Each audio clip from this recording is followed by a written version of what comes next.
افتتاحا لرضا الله والفتوح. الفاتحة. أعوذ بالله من الشيطان الرجيم. بسم الله الرحمن الرحيم. الحمد لله رب العالمين الرحمن الرحيم مالك يوم الدين.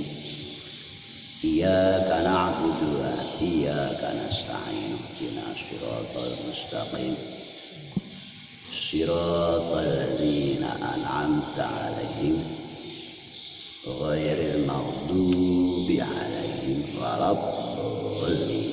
آمين. قال المصنف رحمه الله ونفعنا بعلومه في الدارين. آمين. Bismillahirrahmanirrahim.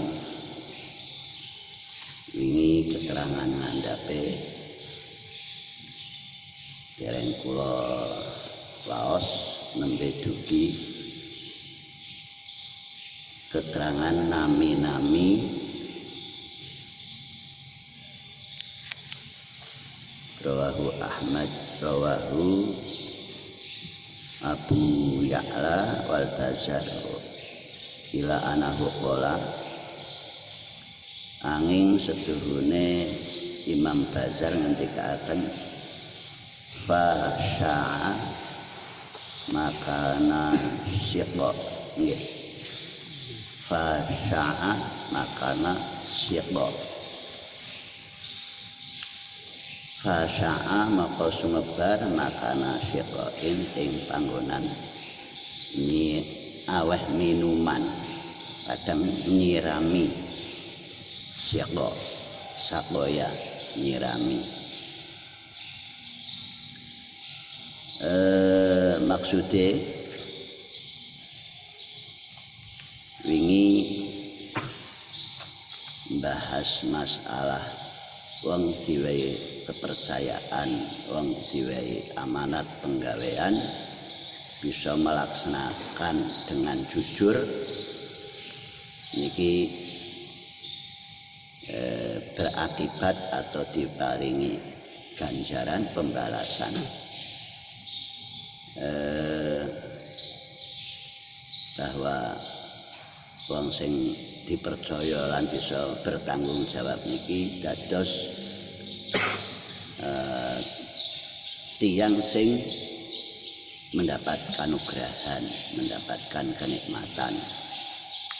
Sebab kepercayaan itu merupakan modal dari usahane wong niku ajeng diparingi lancar sehingga akhiripun bisa dadi lancare gampange rezekine baik rezeki sing nang hari itu atau hari yang lain atau hari depan serta keberkahan yang akan dirasakan oleh keluarga, oleh anak bojone. Niki wingi al-faratu bitahrik faratu wa alladhi yataqaddama al-qauma ilal manzili. Faratu niku hal sing yataqaddama maju utawa disuguhkan ilal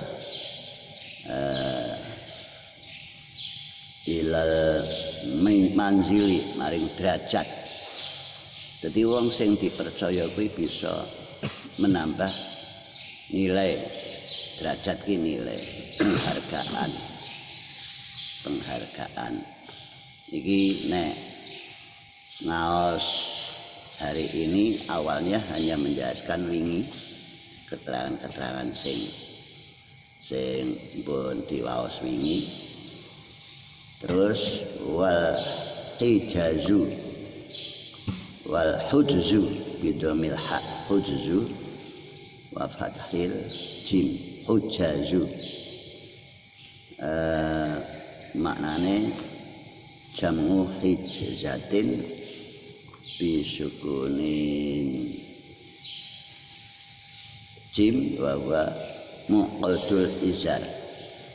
Muqaddul izar kuwi tali bundelane jarit. Muqaddul izar bundelane jarit. Jadi tiang sing mendapatkan kepercayaan dan bisa melaksanakan kuwi kuat. Bundelan jarit. Sampai nek sarungan ditekuk nang dhuwur gitu. Nah, jadi ora melorot ngono lho, ora ndadekke sarunge kuwi mau bisa tetep manggon naring wong sing sarungan di bundel muqad ngantos dugi fa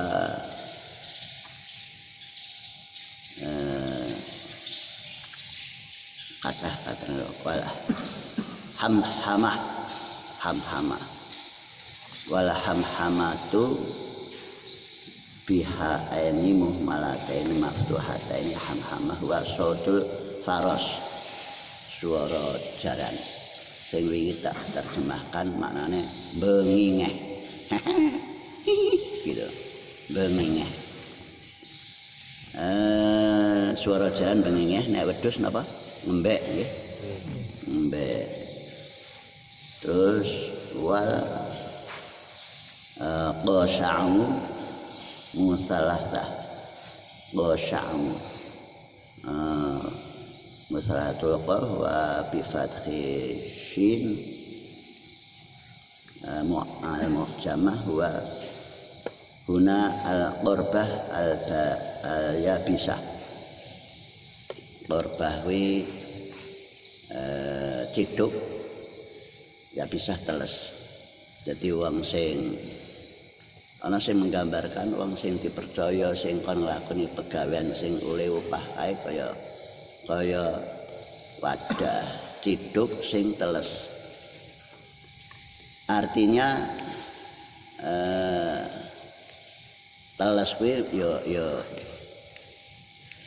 wong kon nyiduk banyune disoraken maring wadah yang lain ciduke teles artinya yang diperintah kon nyambut gawe iki ya oleh pengaruh minimal umpama sing digawa kowe mau panganan ya bisa melu mangan melu teles ada gambaran malah talang jembatan talang kowe sing nggo mili banyu minimal ya talange ya teles sebab keliwatan banyu artinya kita itu kalau dipercaya oleh orang yang punya harta banyak untuk sebuah pekerjaan kita melu katut mendapatkan apa yang kita kerjakan tadi cara gampangane ya melu ngrasakake melu merasakan kenikmatan atau rezeki atau kanugerahane Gusti Allah mau terlibat di dalamnya dalam melaksanakan pekerjaan yang diberikan dari orang yang punya pekerjaan. Jadi bahasanya ya ana wong jadi misalnya ana wong jadi penjaga warung makan ya minimal wonge ya weruh panganane nek perlu ya suatu saat malah diperintah harus sing juragane ono melu nicipi melu merasakan nicipi merasakan melu mangan ayo dimakan gitu jadi mulane kae chef bener pemasak tukang masak kan sebelum disuguhkan dicicipi dulu toh bagaimana rasanya lah kuwi jadi wong nyambut gawe iki kadang malah mencicipi dulu apa yang akan kita suguhkan apa yang akan kita berikan pada orang lain atau apa yang kita kerjakan Jadi kesimpulannya mulane wong Jawa yang ngarani nek wong iki tangane obah ya wong nek gelem tangane obah kuwi ana rezeki oleh upo iki maksudnya makanan yang paling kecil ya kan nek wong mangan umumnya wong Jawa kan makan nasi lah upo itu maksudnya nasi yang hanya satu biji itu namanya upo. Kalau manusia itu menggerakkan tangan maka ada rezeki di situ. Ini masih ada hubungannya dengan kasab halal. Kasab yang halal, usaha yang halal. Itu hukumnya wajib. Jadi kalau kita tidak berusaha namanya kita tidak melaksanakan syariat. Syariat itu aturan secara lahir wong mangan kuwi kudu nyambut gawe untuk makan. Tapi jangan hanya untuk makan saja kita kerja ini. Ada yang untuk makan dan ada yang kita gunakan tenaga pekerjaan kita untuk melaksanakan perintah Gusti Allah. Ada sebuah keyakinan tapi ini keyakinan yang muncul walaupun ora dadi pedoman pokok. Nang wong desa ki ana tembung panganan ora temumpang lambe ning temumpang gawe. Ini keyakinan yang kita kenal besok ada keyakinan qadariyah. Qadariyah itu kita kalau kerja dapat uang. Tapi hasil kerja janjinya orang mesti nilainya berapa ora bisa mesthekake. Jadi nek awak dhewe nyambut gawe mesti oleh duit. Ini ada keyakinan. Bahasa Jawane panganan ora temumpang lambe ning temumpang gawe. Lambe ini maksudnya. Jadi panganan iki ora langsung saka panganan nang piring terus nang lambe ora. Artinya kerja dulu baru ada upah untuk beli makanan. Lah, setelah ada makanan kita bisa makan. Ini keyakinan qadariyah. Sedangkan keyakinan yang sebaliknya namanya mujazimah. Mujazimah kuwi pokoke anggere urip mesti mangan. Wis rasane bergawe kok mesti mangan. Ini keterlaluan le menyerahkan diri tanpa usaha tapi dia kepingin mangan tanpa usaha dia kepingin mangan dengan keyakinan Allah menjamin rezeki. Lalu sing sedengan ki namanya ahli sunnah wal jamaah itu ora yang ngono kuwi ya nyambut gawe tetap nyambut gawe ning ya aja lali ndonga nyuwun karo Gusti Allah men diparingi berhasil. Sebab nyatane akeh wong sing wis menyiapkan ikhtiar tapi Allah memang memberi sedikit ya ora iso full. Misalnya contohnya bakul nasi bungkus. Wengi wis bungkus nasi 100 dengan harapan sesuk dina sesuk payu oleh duit 100 ping misalnya nasi bungkus sebungkus 5.000 misalnya. Nek ping 100 kan 500.000. Ujare ning nek Allah harap maringi mung sithik yalah mungkin sesuk udan wong sing pasar longko sing tuku ya sithik akhirnya oleh duit mungkin hanya 400 apa 200. Ini semuanya yang menentukan rezeki itu Allah Subhanahu wa taala. Jadi mazhab yang cara berpikir sing sedengan yang tengah-tengah ikhtiar itu wajib ning hasilnya kita yang menentukan Gusti Allah. Mulane kita berdoa itu yang ada di dalam masyarakat itu cara berpikir seperti itu dibahas naring pelajaran akidah akhlak. Kita lanjutkan sekarang hadis nomor 13. Hadis nomor 13 Wa an Anas bin Malik radhiyallahu anhu qala ngendika Anas qala dawuh sapa Rasulullah sallallahu alaihi wasallam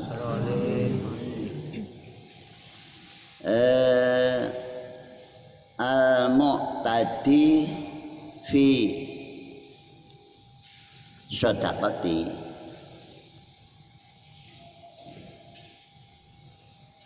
ka mani'iha kaya al-mu'tadi utawi wong kang melebihi batas. Mu'tadi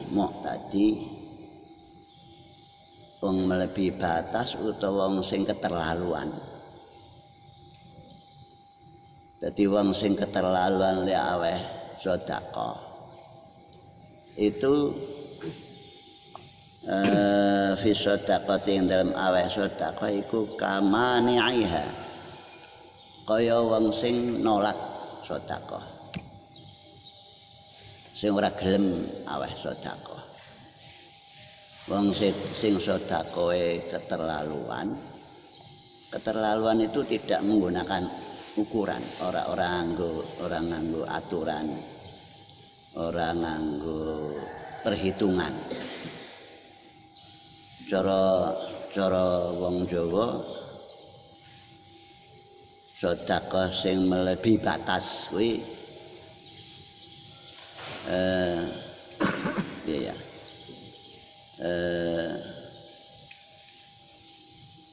misale penghasilannya wong mau ming 10.000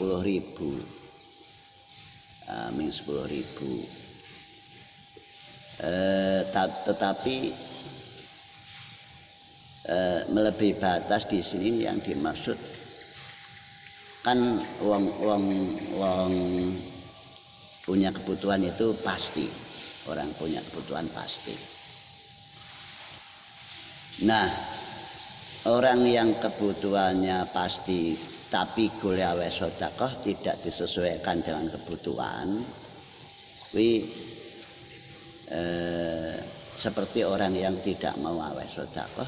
Maksudnya ya sedekah kuwi ora menghasilkan imbalan yang namanya ganjaran pahala itu. Artinya biyen ana bahasa ngene, biasanya wong sedekah kan ada aturan bahwa sedekah itu pertama yang harus dilaksanakan itu seorang suami wajib aweh nafkah maring istri dan anaknya, ya. Seorang suami wajib memberikan nafkah pada istri dan anaknya. Kemudian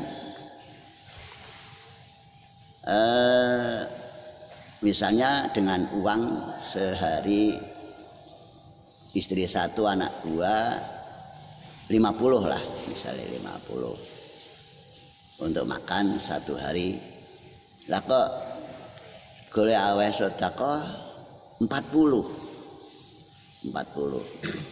Akhirnya istri dan anaknya hanya ada persiapan 10. Nah, ini namanya mendahulukan dia sedekah dengan 40 tadi. Lalu kewajibannya sing kepada istri dan anak kurang.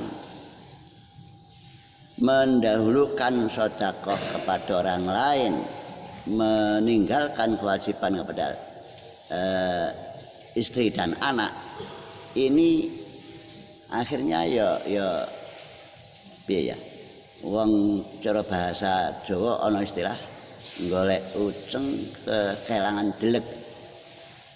Golek uceng kelangan deleg. Uceng kuwi iwak sing cilik-cilik bangsa wader. Golek wader sing cilik-cilik kelangan deleg. Deleg kuwi bayong, ikan gabus sing gedhe lho, sing wis nang ring wadah. Nah, dadi wong golek iwak kan gedhe cilik digoleki diwadahi. Lah kuwi golek sing cilik-cilik malah kelangan sing gedhe. Ini bahasa Jawa. Golek uceng kelangan delet. Golek wader sing cilik-cilik kelangan iwak sing wis gedhe nang wadahe. Wadah iwak jenenge apa? Kepis ya. Kepis. Jadi ini orang yang bersedekah keterlaluan, orang berperhitungan, kehilangan kewajiban aweh nafkah maring anak bojone. Ini hukumnya kaya wong sing ora aweh sedekah. Maksudnya apa? Rugi. Jadi sedekah itu ternyata ada aturan. Siapa dulu yang harus kita beri, kemudian baru kalau ada kelebihan untuk orang lain. Ini ada yang mengatakan seperti itu. Tapi dalam ayat ada bahasa walau khososoh, walaupun dia sendiri sengsara ya ada. Jadi ada orang yang punya prinsip aku kudu bisa nulungi wong walaupun aku ngrekoso. Ini saya ada cerita dulu, wonge melarat ning seneng aweh. Nek ana wong njaluk pasti diberi walaupun kadang-kadang untuk diri sendiri ya hanya itu saja makanannya. Itu namanya memberi pertolongan kepada orang lain walaupun dirinya itu tidak makan, atau dengan kata lain awak dhewe sing rekoso sing gelem menolong orang lain. Ini prinsip saking kepingine nulungi orang lain, sebab prinsip khairun nas anfa'uhum linnas diterjemahkan, diaplikasikan, diwujudkan dalam bentuk seneng bantu. Seneng bantu. Ada. Jadi ini Rasulullah hanya menggambarkan nek wong kuwi aweh sedekah ya nganggo pertimbangan. Nek wis cukup kewajibane lah baru untuk orang lain. Sing penting awak dhewe iku lho, bojone anake mangan dhisik, nek wis lebih baru untuk nolong orang lain. Ada yang berbicara begitu, tetapi ada walaupun bagaimana ana wong njaluk senajan ibu bapak nek apa bojone karo anake sritik diparuh dibagi kepada orang lain kalau ada yang minta. Jadi bahasanya nek ana wong njaluk ya kudu diwehi. Begitu. Walaupun kadang-kadang ya awak dia jadi berkurang jatah makannya. Ini ada. Rawahu Abu Dawud wa Tirmidzi wa Ibnu Majah wa Ibnu Khuzaimah fi sahihihi kulluhum min riwayati Sa'ad bin Sinan man Anas wa qala at-Tirmidzi hadisun gharib wa qad takalama Ahmad bin Hanbal fi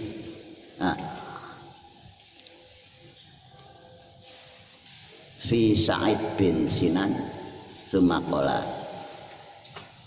wa qaluhu al-mu'tadi fi sadaqati kama nengiha yaqulu ngala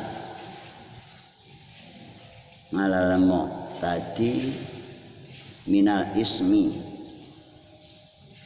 Jadi komentare Ibnu Sinan, wong sing keterlaluan aweh sedekah kuwi malah dosa minal ismi kama ala maning kaya maring wong sing ora gelem sedekah. Jadi wong sing melebihi batas dalam sedekah malah dosa, mau kewajibane malah dikurangi. Sedekah kan hukumnya sunat, tapi kewajibannya karo bojo anake malah berkurang, mementingkan sunatnya, memberi bantuan pada orang lain. Ini yang diikuti oleh pemikiran sing jenengane sing penting awake dhewe dhisik, nek cukup baru orang lain. Ada pemahaman begitu. Sing penting kebutuhannya dewi dhisik, nek wis cukup baru orang lain. Ada yang mengatakan seperti itu. Tapi iki wong sing melebihi batas, tidak pakai ukuran. Sing penting aku nglakoni sedekah, awak dhewe mengko mangan ya keri-kerian. Golek meneh. Ya nek oleh, dan nek ora oleh piye? Nah ini hubungannya karo iman bahwa rizki yang menjamin Allah Subhanahu wa Ta'ala. Jadi sementara santri saya kira pakai ilmu syariat dulu. Syariat maksudnya iki awak dhewe ya kudune ikhtiar men iso mangan. Engko nek wis oleh anak tuturah ada lebih, lah baru memberikan sedekah pada orang lain. Ini untuk santri-santri nom, bocah masih muda itu harus punya prinsip. Yang penting awake dhewe cukup dengan berusaha untuk hasilnya untuk kepentingan kebutuhan sendiri. Kalau lebih baru untuk sedekah yang hukumnya sunat. Ini sementara untuk anak-anak muda. Sing nom-nom kuwi ngono kuwi. Nek wis tuwa, nek wis perhitungane wis lain lagi, wong tua kan bisa menahan lapar, bisa menahan kepingin. Karena apa? Wong tua wis memiliki kemampuan menahan hawa nafsu. Wong tua wis memiliki kemampuan menahan hawa nafsu. Jadi mulane wong tua ya wis iki wong garis semene ya wis kae awak dhewe titik ra apa-apa. Nah, ini wis kuat menahan hawa nafsu. Lah nek isih nom kan ya wah nek ora awake ora kuat ya iso nyambut gawe rasa salat misale. Lah itu. Jadi kita syariatnya dulu, hakikat tentang masalah keimanan, rezeki jaminan Allah itu tetap dipegangi. Makanya kita harus ikhtiar. Setelah selesai ikhtiar mendapat penghasilan untuk kebutuhan dulu, baru kalau ada kelebihan untuk sedekah. Ini pembahasan kali ini seperti itu. Qala al-Hafidz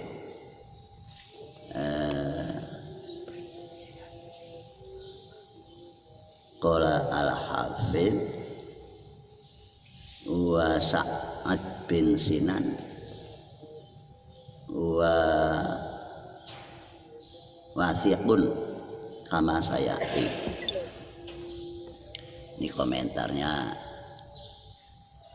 sing ngangkit kitab ini Al-Hafidz.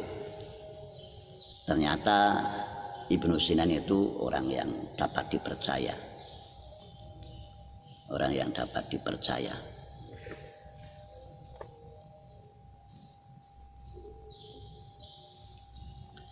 Hadis yang nomor 14. Wangan Jabir bin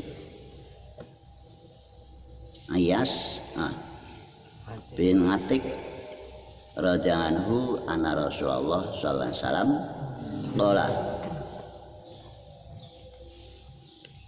sayatikum rabbun sayati bakal teka kum ing sira kabeh apa rabbun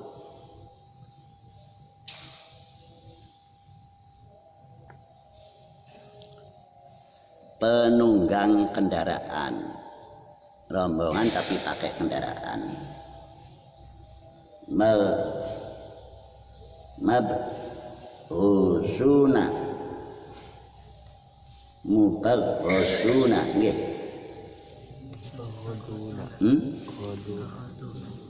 Mubaghuduna padha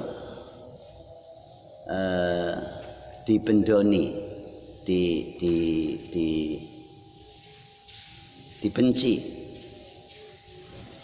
Fa idza ja'ukum fa rahabu bihim wa idza ja'u lan nalikane teka rombongan maukum ing sira kabeh farahabu bihim maka bunga menyambut dengan gembira kelawan wong-wong akeh mau wa khallu bainahum wa baina ma ya betahun bainahum antara wong-wong rombongan mau wa baina ma yabtahun lan antara perkara kang padha ngalap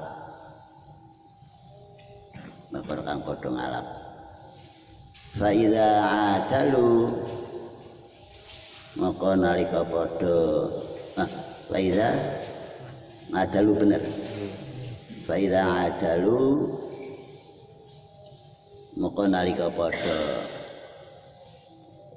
melakukan keadilan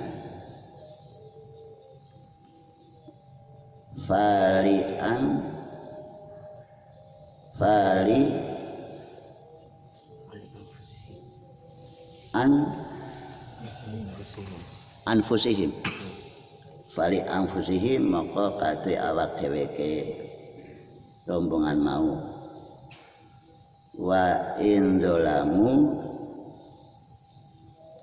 maka lamun padha aniaya fangalaihim maka ing atase rombongan mau wa arduhum lan padha seneng sira kabeh ing wong mau faiza fa inna kamama zakatikum maka setune sempurnane zakate sira kabeh iku ridhohum ridhone wong akeh waliyat ngulan becik ndongaake lakum waliyat ngulan ndongaake wong akeh lakum maring sira kabeh rawahu Abu Dawud maksudnya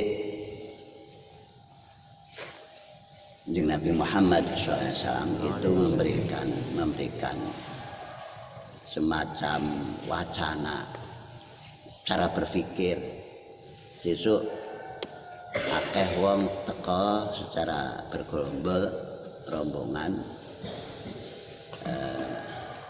saiki wis akeh terjadi memberikan bantuan rombongane mau memberikan bantuan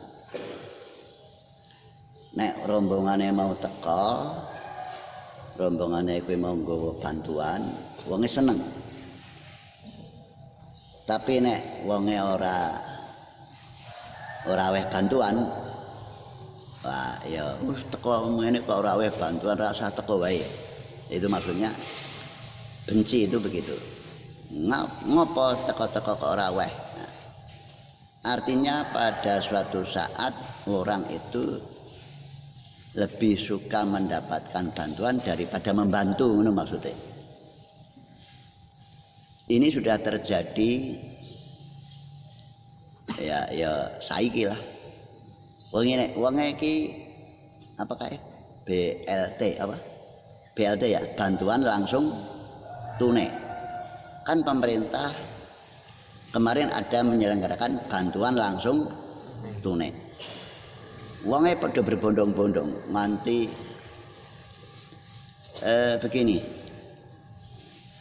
ana wong berdesak-desakan karena ada pengumuman ada bantuan nganggo sistem kupon antri ya lho akhirnya akeh wong sing padha kecelakaan kepidak karena desak-desakan pingsan dan seterusnya karena bantuan jadi masyarakat itu ada yang seneng dibantu ora gelem bantu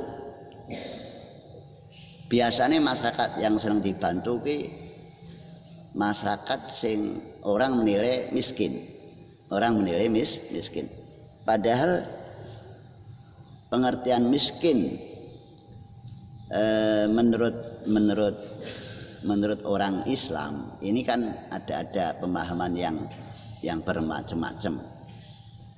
Misalnya begini, kan kemarin ada orang menerima BLT nyatanya nganggo motor, mangkat mengkantor pos nganggo motor kalunge emas, berarti mendapat bantuan langsung tunai ning wonge sugih. Lalu mengapa kok yang mendapatkan BLT kok wong sing kaya ngono kuwi, atau mungkin malah wong sing ora iso mangkat karena orang duwe kendaraan, orang duwe anu ora iso mangkat mendapat BLT. Ini apa ya bahasane? Karena ada sistem, ada administrasi, ada persyaratan yang menentukan mungkin pamong nangaring desane dan sebagainya yang akhirnya orang sampai sasaran, yang orang tepat sasaran. Ada kemungkinan begitu kalau yang menyelenggarakan itu sebuah institusi atau sebuah kekuasaan atau sebuah aturan, sehingga sing kadang-kadang sing diwai ming dulure dhewe wong liya ora, atau mungkin sing disenengi sing ora disenengi ora diwai. Ini mungkin begitu. Padahal sasarannya sedekah itu sebenarnya ya bagi mereka yang bantuan itu bagi mereka yang membutuhkan.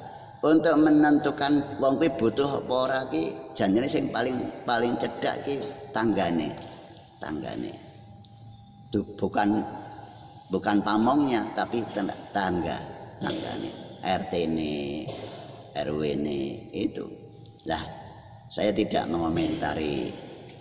komentar tentang BLT mau salah dan tidak, tapi kita harus bisa menjadi orang yang suka membantu, jangan menjadi orang yang suka dibantu.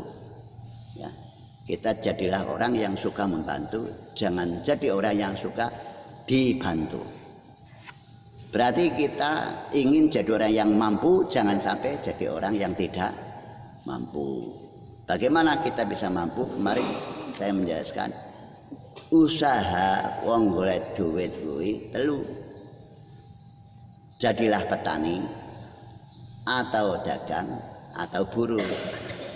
Kalau kita jadi tiga ini tidak nganggur karena kita punya keahlian, maka kita akan mendapatkan rezeki sesuai dengan kemampuan kita.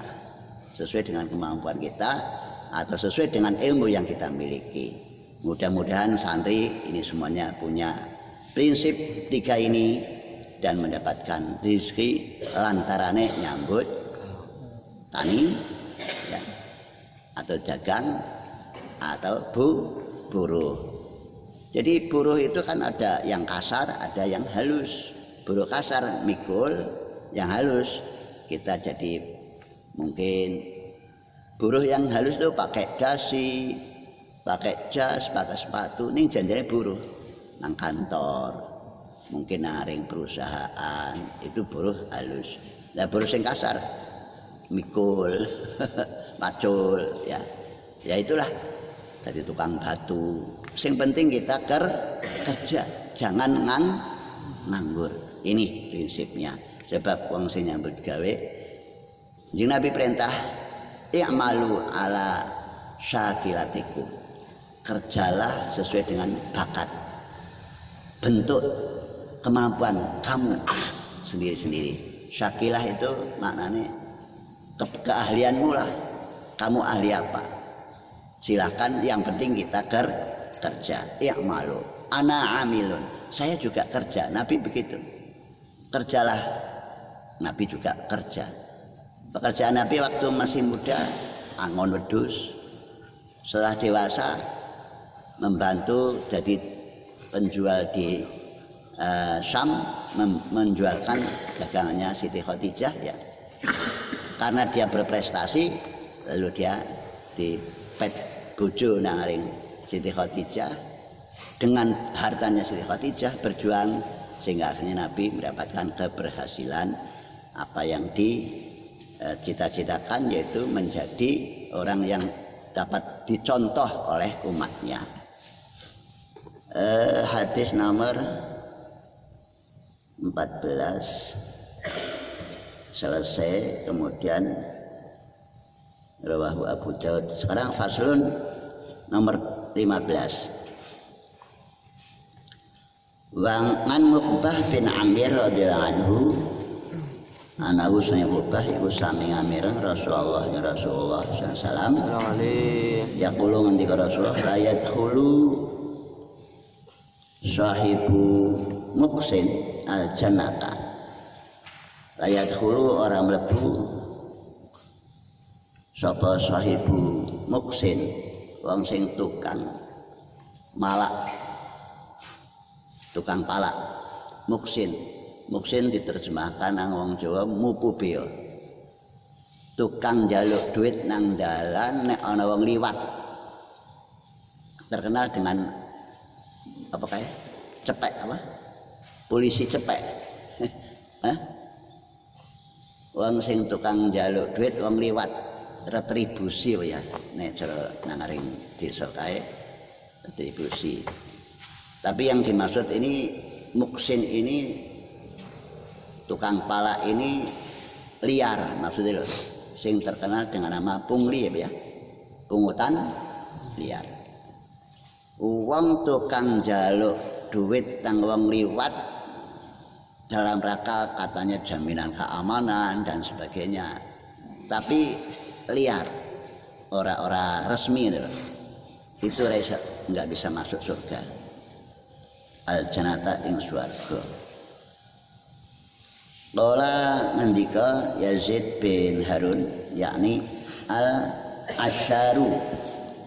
Asyar itu ya tukang jaluk duit.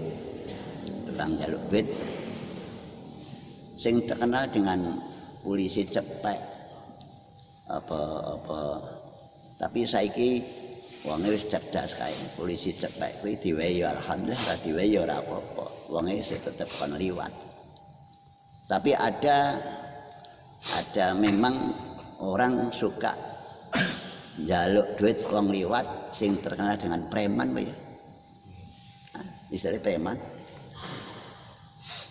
Jadi wong sing njaluk duit wong liwat mungkin pakai kendaraan, mungkin wong mlaku biasa. Hampir sama dengan begal. Begal. Begal ngerti begal? Begal itu ya wong liwat njaluk duit ngono lho. Bondo apa nyawa. Jadi kalau medengke senjata, bondo apa nyawa. Ini orang yang suka minta uang pada orang lewat dengan alasan apapun sing ora resmi itu tidak bisa masuk surga. Ini kalau tadi kita bahas tentang bantu siki malah tukang jaluk. Ya, tukang jaluk. Begini. Ada sebuah cerita. Wong padha pesir mengaring pesisir tujuannya biasanya apa? Wong nek padha wisata nang pesisir kae nang pantai tujuannya apa? Biasanya kan mungkin wong kuwi terus nyambut gawe nang aring kantor apa ya ya pusing lah beban pikirannya berat kepingin santai lunga nang pantai ya pantai. Jadi kalau ada orang datang ke tempat wisata pantai, biasanya kan wong urip kan ya kepengin ngombe, kepengin mangan ya. Lah dongane lingkungane kono nek ana wong sing pantai nang pantai kuwi teka kuwi mau arep santai, ya diwehi kesempatan adol minuman, adol makanan ringan. Dongane kaya kuwi. Ning malah ana critane. Pada saat akeh wong teko enggak masalah. Tapi langka wong sing teko nang pantai malah sing dolan nang pantai dipalak. Dijaluki dhuwit. Akibate wong sing arep niate arep santai dadi malah takut. Akibate nang daerah pantai sing ana tukang palak ora akeh wong sing teko. Karena trauma rasa teko nang pantai malah akeh wong sing padha gelem njaluk duit. Ini namanya pantai yang ada kasus-kasus wong seneng malak, seneng njaluk duit. Akhirnya pantai itu sepi. Karena apa? Karena ada kasus tahu teko nang pantai kono kok malah dipalak, dijaluki duit sing liar. Nah, untuk itu maka pengelola pantai kudune bisa menjaga keamanan. bisa menjaga kenyamanan sehingga wong sing hadir bisa akeh. Semakin akeh wong semakin akeh duit sing teko, sebab menjual apapun bisa laku. Nah ini termasuk namanya tempat banyak orang pasti akan banyak rezeki. Mulane wong Jawa yang ngarani pasar kuwi nggon duit. Mengapa? Karena banyak orang. Di mana orang itu banyak, maka di situ ada uang. Ini cara pikirannya wong-wong sing golek duit menggunakan bagaimana tatkala banyak orang. Mulane sesuk awak dhewe akan ada tamu, ada apa itu? Stand ya, stand. Itu nanti dengan berkumpulnya anak-anak banyak di kampus ini, kemudian ada stand, maka kesempatan bagimu nek kowe iso mari kita sambut tamu-tamu itu, dan tamu-tamu pasti membawa rezeki dan keberkahan, sehingga mudah-mudahan tamu kita besok bisa menjadikan kita menambahkan rezekinya dan menambahkan keberkahan. Suguhlah mereka dengan kenyamanan dan dengan ramah tamah. Insya Allah kita akan mendapatkan keberkahan dari banyaknya tamu itu.